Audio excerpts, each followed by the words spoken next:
അങ്ങനെ ചെയ്തോന്ന് എന്നോട് ചോദിച്ചാൽ ഞാൻ എന്താ പറയാൻ? അങ്ങനെ അന്ന് അവര് ചെയ്തു, സംഘടന ചെയ്തു. അങ്ങനെ ചെയ്യാൻ പാടില്ല. അഡ്വോക്ക് കമ്മിറ്റി ഒരു പോളിസി ഉണ്ടാക്കാൻ അല്ല പാടില്ല. അല്ല അപ്പൊ അല്ല അഡോക്ക് അല്ലല്ലോ, ഞാൻ പിഷുവിന്റെ മുകളിലല്ല പറയുന്നത്. പിഷു അല്ല, ഞാൻ പറയുക നിങ്ങൾ ചെയ്തത് ചെയ്തു എന്നുള്ളത് എനിക്കും അറിയാന്നേ. എനിക്കും അറിയാം അഡ്വോക്ക് കമ്മിറ്റിക്ക് ഒരു പോളിസി ഉണ്ടാക്കാൻ പറ്റില്ല. അപ്പൊ ബേസിക്കലി എനിക്കും എന്റെ കുറച്ച് കമ്മിറ്റി മെമ്പേഴ്സ്, അങ്ങനെ തന്നെ ഞാൻ പറയുള്ളൂ, നിരപരാധിത്വം തെളിയിക്കാൻ പറ്റാത്ത ഒരു സാഹചര്യമാണ് അല്ലേ? അല്ല, നിങ്ങൾക്ക് കമ്മിറ്റിയിൽ ഇരുന്നുകൊണ്ട് നിരപരാധിത്വം തെളിയിക്കാൻ പറ്റില്ല. ഓക്കെ അപ്പൊ പിന്നെ കഴിഞ്ഞില്ലേ?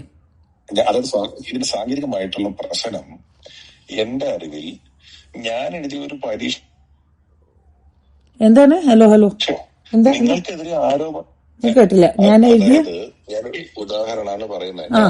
ഞാൻ എഴുതിയ ഒരു പരീക്ഷയുടെ പേപ്പർ ഞാൻ തന്നെ നോക്കാൻ പാടില്ലല്ലോ.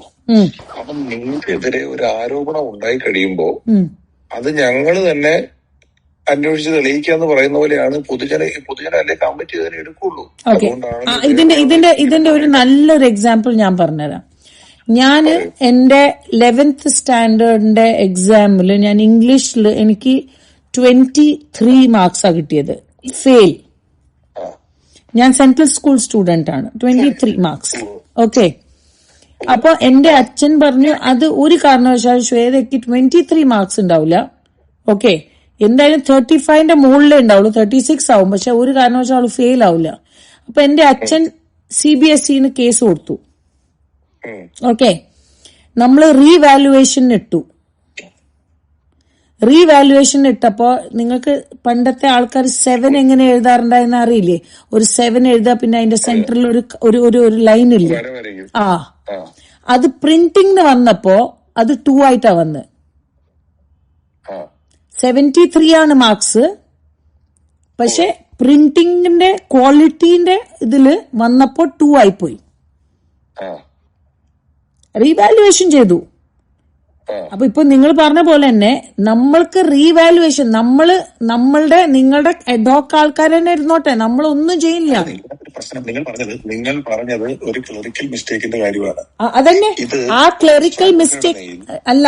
ഇപ്പൊ നമ്മളുടെ കമ്മിറ്റിയില് 3 കാര്യങ്ങൾ അത് ഞാൻ പറയുന്ന ശരി കേൾക്കുന്നില്ല. ഒരു ശ്വേതയുടെ പേപ്പർ നോക്കിയ ടീച്ചർ ഉണ്ടല്ലോ, ഹലോ, ആ ടീച്ചർ നോക്കുന്നത് ഞാൻ പറഞ്ഞു തരട്ടെ. ആ ടീച്ചർ പേപ്പർ നോക്കിയത് ശരിയല്ല എന്ന് ശ്വേതയുടെ അച്ഛനും സ്കൂളും കൂടെ പറഞ്ഞു കഴിഞ്ഞിട്ട് രണ്ടാമത് നോക്കാൻ അതേ ടീച്ചറെ അല്ലല്ലോ ഏൽപ്പിക്കുക, ഒരാളെയല്ലേ ഏൽപ്പിക്കുന്നത്. അതാ ഞാൻ പറഞ്ഞു. നമ്മൾ ആദ്യം സ്കൂളിലും ടീച്ചറിനോട് പറഞ്ഞപ്പോ അവരും പറഞ്ഞു ഒരു കാരണവശാലും ഇങ്ങനെ ശ്വേതയ്ക്ക് കിട്ടാൻ ചാൻസ് ഇല്ല.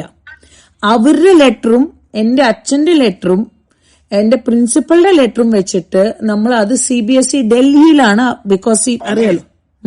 അതെ, ഞാൻ അത് തന്നെ പറയുന്നേ. അപ്പൊ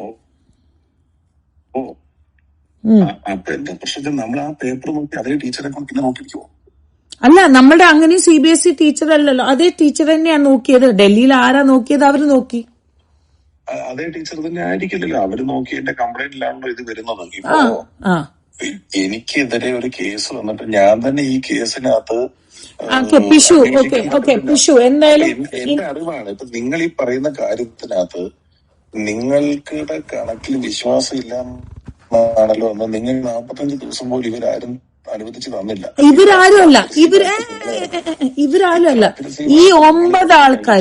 ഈ 9 ആൾക്കാർ ഗണേശ് ഏട്ടന്റെ മുകളിൽ അറ്റാക്ക് ചെയ്യാനുള്ള സിദ്ദിഖ് അവിടെ പോയിട്ട് ഗണേശ് ഏട്ടന്റെ കയ്യിൽ നിന്ന് മൈക്ക് പിടിച്ചു വലിച്ചു എന്നുള്ള ഒരു കമ്മിറ്റി, ഒരു മറ്റേ ഈ 9-10 ആൾക്കാരാണ് ഇതെല്ലാം നടത്തിയത്. അല്ലാതെ ബാക്കി ആരുമല്ല.